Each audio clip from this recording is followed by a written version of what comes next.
আজ আমরা জেলা শাসকের কাছে গেছিলাম কয়েকটা মূলত কারণ নিয়ে। যেটা হচ্ছে, আমাদের কোলাঘাট মূলত ফুল চাষের উপর অনেকটাই নির্ভরশীল।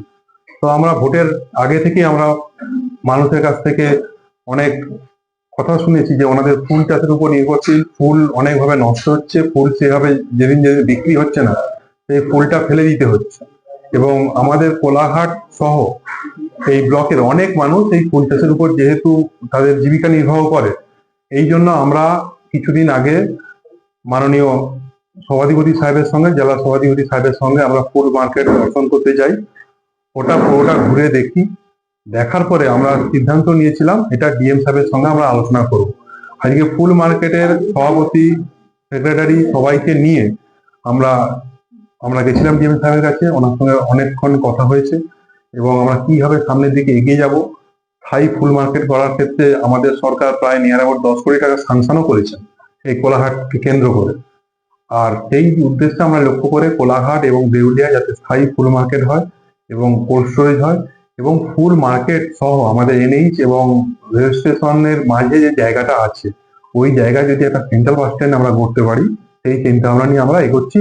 এটা আমরা আমাদের রেল মিনিস্ট্রির কাছে সঙ্গে কথা বলবো।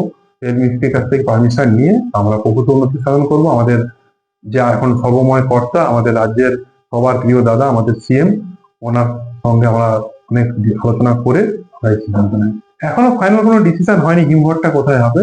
আমাদের হয় দেউলিয়া বা কোলহাটের যে কোনো একটা জায়গাতেই হবে। ওটা হচ্ছে মাল্টিপারপাস ইউজের জন্য, শুধু ফুলের জন্য না, সবজি থাকবে, ফুল থাকবে, সমস্ত কিছুই থাকবে। সমস্ত কিছু মানে উন্নত মানের ফুলের যে কেন্দ্র হয় সেটাই। আমাদের তো আমরা নিশ্চয়ই দেখেছেন যে এবারে যে বাজেট, সেই বাজেটে 10 কোটি টাকা স্যাংশন করেছে আমাদের রাজ্য সরকার এই ফুল চাষের উপর কোলাঘাটকে কেন্দ্র করে। তো এই নিয়ে আমরা অনেকখানি সুন্দর করে একটা মার্কেট তৈরি করতে চাই, কারণ কোলাঘাটের ফুল শুধুমাত্র সারা ভারতবর্ষ নয়, ভারতবর্ষ ছাড়িয়ে বিদেশেও রপ্তানি হয়। ঠিক আছে। তো এই জন্য আমরা ফুল চাষিদের কথা মাথায় রেখে ওনাদের যাতে আরো বেশি ফুল, যেগুলো দেখুন উচ্ছিষ্ট যেগুলো ফুল হয়ে যায়, সেগুলো থেকে যাতে আমরা আবির তৈরি করতে পারি, সেন্ট তৈরি করতে পারি, নানা রকম কালার তৈরি করতে পারি, এইসব ফ্যাক্টরিও যাতে তৈরি করতে পারি, এই সঙ্গেও প্ল্যান প্রোগ্রাম চলছে।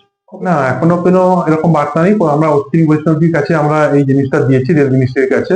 তো প্রথমে আমাদের মাননীয় সিএম এর সাথে নিয়ে, আমরা অশ্বিনী বৈষ্ণবকে সাথে নিয়ে আমরা আগে রেলের জায়গাটা আমাদের রাজ্য সরকারের কাছে আমরা নিয়ে আসবো।